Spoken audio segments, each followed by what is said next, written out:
జై శ్రీమన్నారాయణ. శ్రీమతే రామానుజాయ నమః.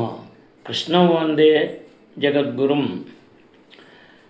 పరిత్రాణాయ సాధూనాం వినాశాయ చ దుష్కృతాం ధర్మ సంస్థాపనార్థాయ సంభవామి యుగే యుగే. కృష్ణం వందే జగద్గురుం. మనం శ్రీమద్భాగవతంలో ద్వితీయ స్కందంలో అధ్యాయం 7లో 27కి వచ్చామా. తోకేన జీవహరణం యదులూకికాయ శ్రైమాసికస్య చ పద శకటోపవృత్తః యత్రింగదాంతరగతేన దివిశుషోర్వా ఉన్మూలనం ద్వితరద్ధార్జునయోర్నభావ్యం. శ్రీకృష్ణ భగవానుడు దేవదేవుడునటిలో ఎట్టి సందేహము లేదు. లేనిచో కేవలము తల్లి ఒడిలోనున్నప్పుడు పూతన వంటి గొప్ప రాక్షసుని సంహరించుటకు కేవలము 3 మాసముల ప్రాయమున కాలితో బండిని తలకిందులు చేయుటకు ఆకాశమునంటడి అర్జున వృక్షములను దోగాడు సమయముననే పెళ్ళగించుటకు అతనికెట్లు సాధ్యపడేది? స్వయం భగవానుని తప్ప ఇతరులెవ్వరికి ఈ కార్యములు సాధ్యపడవు. మానసిక కల్పన ద్వారా కానీ లేదా ఓట్ల సంఖ్య ద్వారా కానీ ఎవరినూ భగవాను తయారు చేయలేరు. కానీ అల్పజ్ఞజనులకు అది ఒక అభ్యాసముగా మారిపోయినది. భగవానుడు నిత్యముగా భగవానుడే మరియు సాధారణ జీవుడు నిత్యముగా అతని హంసయే భగవానుడు అద్వితీయుడు. సాధారణ జీవులు అసంఖ్యాకులు. అట్టి జీవులందరూ అతని చేతనే స్వయముగా పోషించబడుతురు. అది వేదవాజ్మయం యొక్క తుది తీర్పు అయి ఉన్నది. శ్రీకృష్ణుడు తల్లి ఒడిలోనున్నప్పుడు పూతనేను రక్కసి అచ్చడి ప్రత్యక్షమై తన ఒడిలో అతనికి పాలు త్రాప తల్లిని అర్థించెను. యశోద అందులకు అంగీకరించగా ఆ బాలుడు గౌరవనీయము స్త్రీరూపమును ఉన్న పూతన ఒడిలోనికి చేరెను. వక్షస్థలం విషయమును పూనుకొని, అంటే విషమును తీసుకుంటా ఆ వక్షస్థలానికి విషమును పూసుకొని ఆ పూతన బాలును చంపుకోరి ఉండెను. కానీ కార్యక్రమం పూర్తయినంతనే శ్రీకృష్ణుడి పాలతో పాటు ఆమె ప్రాణమును సైతము పీల్చివేశను. అంతటా 6 మైళ్ళ దూరము కలిగిన రక్కసి గొప్ప దేహము నేలపై పడెను. ఎంతో మృదువుగా అందంగా చూస్తే కనబడే అందానికి అంతు లేకుండా వచ్చిన ఆమె ఎప్పుడైతే సంవరింపబడిందో 6 మైళ్ళుట అంతకుముందు నేల మీద ఆ దేహం పడినప్పుడు 6 మైళ్ళకు పైగా తనను విస్తరించుకొనగలిగినంతటి సమర్థుడైనను శ్రీకృష్ణుడు ఆ పూతన దేహమంత పొడవు విస్తరించుకొనవలసిన అవసరము పడలేదు. వామనావతారమున అతడు మరుగుజ్జు బ్రాహ్మణునిగా తనను ప్రదర్శించుకొనినను బలిమహారాజు ఒసగినటువంటి స్థలమును గ్రహించినప్పుడు కోట్ల మైళ్ళ దూరము కలిగిన విశ్వపు ఊర్ధ్వభాగము వరకు తన పాదమును విస్తరించెను. అనగా దేహము విస్తరించడం ద్వారా అద్భుతం నొనరించుట శ్రీకృష్ణునికేమీనూ కష్టకార్యము కాదు. కానీ తల్లి యశోద ఎడలగల గాఢమగు ప్రేమ కారణమున అతడెట్లు చేయగొరలేదు. పూతనతో సమానముగా తన ఒడిలోనున్న కృష్ణుడు 6 మైళ్ళ పొడవు విస్తరించడం యశోద గాంచినచో ఆమె సహజముకు పుత్రవాత్సల్యము దెబ్బతినగలదు. ఏలైనా ఆ విధముగా ఆమె తన నామమాత్ర పుత్రుడు స్వయముగా భగవానుడే అని ఎరుగగలదు. శ్రీకృష్ణుని భగవానుడనే జ్ఞానము కలిగినప్పుడు యశోదాదేవి సహజముగా తల్లిగా కృష్ణుని తన ప్రేమాభావమును కోల్పోవగలదు. కానీ శ్రీకృష్ణునకు సంబంధించినంత వరకు అతడు సర్వదా భగవానుడే. తల్లి ఒడిలో బాలునిగానున్నప్పుడు కానీ, వామనదేవునిగా విశ్వమును ఆక్రమించినప్పుడు కానీ తీవ్ర తపస్సును అనుభవించడం ద్వారా భగవానుడు కావలసిన అవసరం అతనికి లేదు. అయినను కొందరు ఆ రీతిని భగవానుడు కావాలని తలంతురు. తీవ్రముకు తపోనిష్టల ద్వారా ఎప్పుడునూ భగవానుతో ఏకము కానీ లేదా సమానము కానీ కాజాలరు. కానీ వారు దాదాపు అన్ని దేవతా లక్షణములను పొందగలరు. జీవుడు భగవల్లక్షణములను చాలా వరకు సాధింపగలడు కానీ ఏనాడును భగవానుడు కాజాలడు. కానీ శ్రీకృష్ణుడు ఎటువంటి తపస్సు చేయకనే సదా భగవానుడై ఉన్నాడు. తల్లి ఒడిలోనున్నప్పుడు కానీ, లేదా పెరుగుతున్నప్పుడు కానీ, లేదా పెరుగుదల యందు ఏ స్థితి ఎందు కానీ అతడు భగవానుడే. ఆ విధముగా అతడు కేవలము 3 నెలల ప్రాయమందే యశోద గృహమందలి ఒక బంటి వెనుక దాగి ఉన్న శకటాసురుని వధించెను.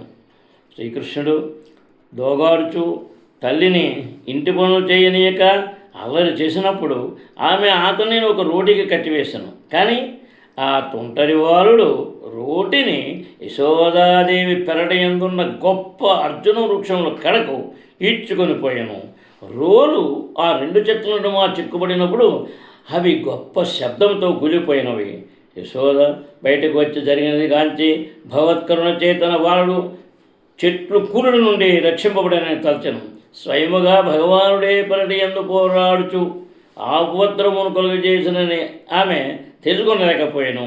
భగవానుడు మరియు భక్తుల నడుమ ప్రేమ వ్యవహారముల వినిమయము ఆ విధముగానే ఉండును. యశోదాదేవి భగవానునే పుత్రునిగా పొందగోరెను.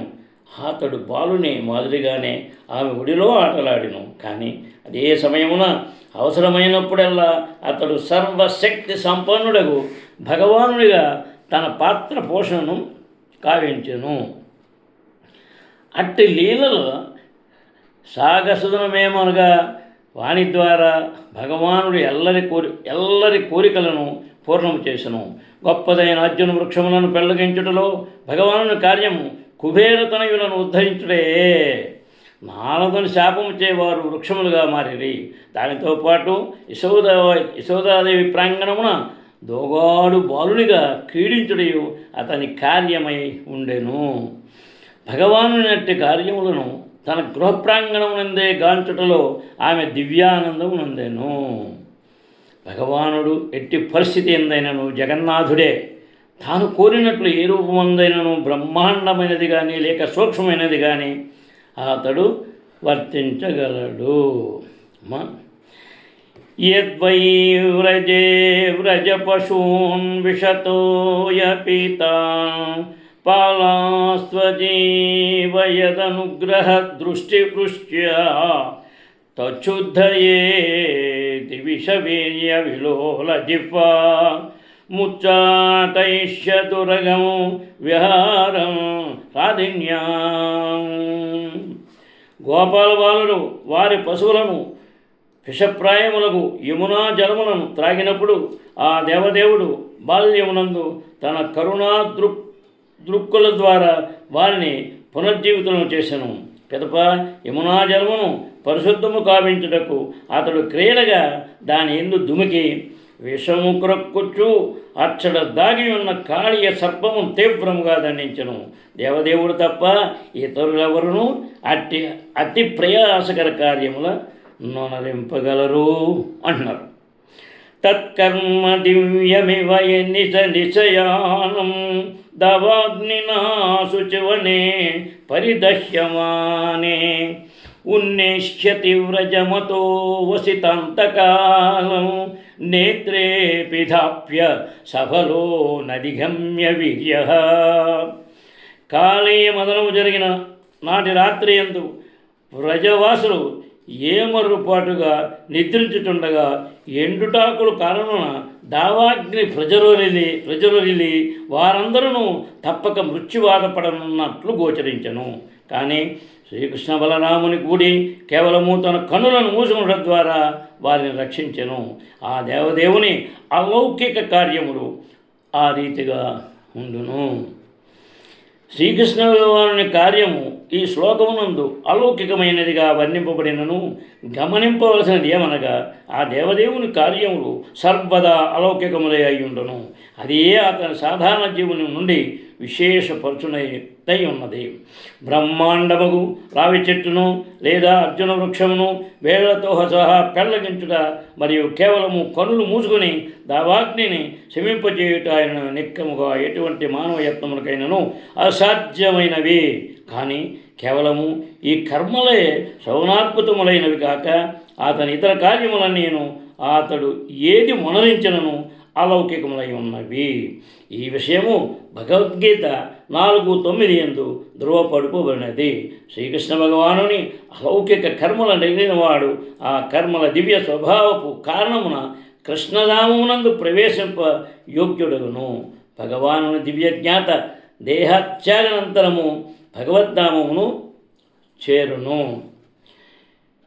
గృహ్ణీతయజదుపభంతమముష్యమాత సుల్భం సుతస్య నతు తతదముష్యమాతి యజృంభతోస్య వదనే భువనాని గోపీ సంవీక్ష్య సంకితమనాః ప్రతిబోధితాసీత్. వ్రజగోపవనిత శ్రీకృష్ణుని తల్లి యశోదమ్మ తన పుత్రుని హస్తములను త్రాడుతో కట్టివేయవలని యత్నించినప్పుడు ఎల్లప్పుడూ ఆ త్రాడు తక్కువ పడినట్లుగా ఆమె కనుగొనను. చివరికి ఆమె కార్యమును విడిచిపెట్టగా శ్రీకృష్ణ భగవానుడు పెంబడ తన నోటిని తెరచాడు. సమస్త విశ్వములు దాని ఎందున్నట్లుగా ఆమె గావించి మనస్సునందు సంశయాత్మురాలయ్యను. కానీ తన పుత్రుని యోగ స్వభావమును ఆమె భిన్న రీతిలో నిశ్చయము చేసుకొనెను. శ్రీకృష్ణుడు ఒకనాడు కొంటి పిల్లవానిగా తల్లిగా యశోదను వదిలిపెట్టగా దండించుటకై ఆమె అతని త్రాళ్లతో కట్టివేయనారంభించను. కానీ ఎంత త్రాడు వాడినప్పటికీ అది తక్కువ పడినట్లుగానే ఆమె కనుగొనను. ఆ విధముగా ఆమె మిగులు అలసిపోగా ఇంతలో ఆ దేవదేవుడు తన నోటిని తెరచను. విశ్వములన్నీను ఒక తోడ కూడి ఉన్నట్లుగా తన పుత్రుని నోటి యందు ఆ మాతృమూర్తిగాంచెను. ఆమె మిగులు చెగుతురాలయ్యను. కానీ కృష్ణుని ఎడగల గాఢానురాగమున ఆమె దేవదేవుడు నారాయణుడే వరుసగా కలుగుచున్న ఆపత్తుల నుండి రక్షించుటకు తన తనయుని కరుణతో గాంచనని తలపోసెను. కృష్ణునిపై గల గాఢానురాగ కారణమున ఆమె తన పుత్రుడే స్వయంగా దేవదేవుడు నారాయణుడని భావింపజాలకపోయెను. అది ఏ భగవాని ఆంతరంగిక శక్తి యోగమాయ ఒక కార్యమై ఉన్నది. వివిధ రకములకు భక్తులతో భగవాను సమస్త లీలలను పూర్ణము కావించడకే అది పనిచేయును. భగవానుడు కాకుండా వేరెవ్వరు అట్టి అద్భుతమును కావింపగలరు. తర్వాత నందంచ మోక్ష్యతి భయద్వరుణస్య పాశాద్ గోపాన్ బిలేషు విహితాన్ మయసూను నాచ అహ్యప్రుతం నిశిశయానమతిశ్రమణే లోకం వికుంఠముపనిష్యతి గోకులం స్మా. శ్రీకృష్ణుడు తన తండ్రియగు నందమహారాజును వరుణదేవుని భయం నుండి రక్షించను. మయుని తనయునిచే కొండ గుహయందు దాచబడిన గోపాలులను అచ్చరు నుండి విడిపించను. అంతేగాక పగటి ఎందు పనిలో తలమునకలై తత్శ్రమ కారణమున రాత్రి ఎందు గాఢ నిద్రపోయేది బృందావన వాసులకు శ్రీకృష్ణుడు ఆధ్యాత్మిక ఆకాశమునందలి అత్యున్నత లోకమును వసగెను. ఈ కర్మలన్నీను దివ్యములై ఉండి నిస్సందేహముగా అతని దేవదేవత్వం నిరూపించుచున్నవి. కృష్ణుని జనకుడు నందుడు రేయి గడిచిపోయినదని పొరబడి నడిరేయందే స్నానార్థమై యమునా నదికేకెను. దేవదేవుడు శ్రీకృష్ణుడు దర్శనం కోరి వరుణదేవుడు అతనిని వరుణలోకమునకు కొనిపోయాను. అది తెలిసి తన తండ్రిని విడిపించుటకై శ్రీకృష్ణుడు ఆ లోకమునకేగను. బృందావన వాసులు సర్వదా శ్రీకృష్ణుడు చింతించుతూ భక్తి యోగ సమాధి యందు నిలిచి ఉండడి కారణమున వాస్తవమునకు వరుణిచే నందుడు బందీ కాలేదు. భవవేదన భయము వారికి లేకుండెను. భగవద్గీత యందు ధ్రువపరుపడినట్లు దివ్యమగు ప్రేమభావమును పూర్ణ శరణాగతితో దేవదేవుడకు శ్రీకృష్ణ భగవానుని సాంగత్యమున నిలుచుడైనది మనుజుని ప్రకృతి నియమముల వలన కలిగడి క్లేశముల నుండి విడిపించగలదు. బృందావన వాసులు తమ పగటిపూట కఠిన పరిశ్రమలో తలమునగలై ఉండి దాని కారణమున రాత్రి యందు గాఢ నిద్రలో మునిగిడి వారిని ఇక్కడ స్పష్టంగా తెలుపబడినది. అనగా ధ్యానము చేయుటకు లేదా ఆధ్యాత్మిక కర్మలకు వారికి ఏమాత్రము సమయం లేకుండెను. కానీ వాస్తవమునకు వారు అత్యున్నత ఆధ్యాత్మిక కర్మలయందే యుక్తయుండిరి. ప్రతిదియు శ్రీకృష్ణుతో జోడింపబడినందున వారు అనరించినదంతయు ఆధ్యాత్మికమయ్యను. వారి కర్మల కేంద్ర బిందువు శ్రీకృష్ణుడై ఉండెను. ఆ విధముగా భౌతిక జగపు నామమాత్ర కర్మల ఆధ్యాత్మిక శక్తితోనే నిండి ఉండెను. భక్తి యోగ విధానం యొక్క లాభం అదియే. మనుజుడు తన ధర్మమును శ్రీకృష్ణ భగవాను తరపున నిర్వహించవలెను. అంతటా అతని కర్మలన్నీను కృష్ణ భావనతో ఆధ్యాత్మిక అనుభవనందు అత్యున్నత సమాధి రూపము నిండిపోవును. తర్వాత గోపైర్మకే ప్రతిహాతే వ్రజ విప్లవాయ దేవేపి వర్షతి పశూన్ కృపయా రిరక్షు దత్తోచ్చిలింద్రమివ సప్తదినాని సప్తవర్షో మహీంద్రమన ఘైకరే తలీలం. బృందావనమును గోపాలు శ్రీకృష్ణుని ఆదేశముపై ఇంద్రయజ్ఞమును ఆపివేసినప్పుడు 7 దినములుగా ఏకధాటిగా కురిసిన వర్షముచే వజ్రము పిలువబడు భూభాగమంతయు మునిగిపోయి ప్రమాదమును గురి అయిను. అంతట కేవలము 7 సంవత్సరములు బాలుడైనప్పటికీ శ్రీకృష్ణుడు వ్రజవాసుల ఏడ నిర్హేతుక కరుణచే గోవర్ధన పర్వతమును ఒక్క చేతినే ఎత్తి పట్టెను. వర్షపు తాకిడి నుండి పశువులను రక్షించడకే అతడు అది అనొచ్చెను. అదే ఘోరమైన రాళ్ళవాన కోరి ఇంద్రుడు కురిపింపంగా, ఘోరమైన రాళ్ళవాన కోరి ఇంద్రుడు కురిపింపంగా, భారమైన కొండ ఎత్తితివా గోపకుల మొరవిని, భారమైన కొండ ఎత్తితివా. పాలకడలి శయనరార నే పిలువగాను, పాలకడలి శయనరార. అది పూర్వం పెద్దలు పాడే పాట. ఈ సందర్భంలో కరెక్ట్గా సరిపోయిందన్నమాట. అమ్మా, పిల్లలు సాధారణంగా కుక్క అడుగులతో ఆటలాడుకుందరు. కేవలం 7 సంవత్సరం ప్రాయంలో శ్రీకృష్ణుడు బృందావనమునందుల గోవర్ధన పర్వతం ఒక్క చేతనే 7 దినముల ఏకదాటిగా ఎత్తిపట్టెను. బృందావన వాసులను పశువులను స్వర్గాధిపతి ఇంద్రుని కోపం నుండి రక్షించుటకు అతడట్లు అనొచ్చెను. ఇంద్రుని ప్రీత్యర్థమ యజ్ఞమును అనురింప బ్రజవాసులు నిరాకరించి ఉండిరి. మనుజుడు శ్రీకృష్ణ భగవాను సేవలో నిలిచి ఉన్నచో దేవతల కొరకై వారు చేసే సేవలకు యజ్ఞములు చేయవలసిన అవసరం వాస్తవమునకు లేదు.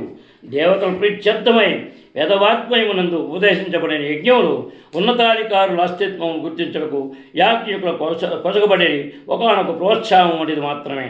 దేవతలందరూ భౌతిక కలాపముల అధిష్టాతలుగా భగవానుచే నియమింపబడేది. ఇక భగవద్గీతను అనుసరించి దేవతలను అర్చించు విధానము భగవాను పరోక్షంగా అర్చించు విధానమై ఉన్నది.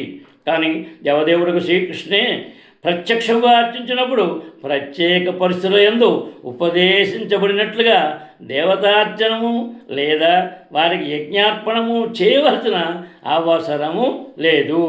కనుకనే స్వర్గరాజు ఇంద్రునికి ఎట్టి యజ్ఞమును వర్ణింపకుండానే వ్రజవాసులు శ్రీకృష్ణుని ఉపదేశించను.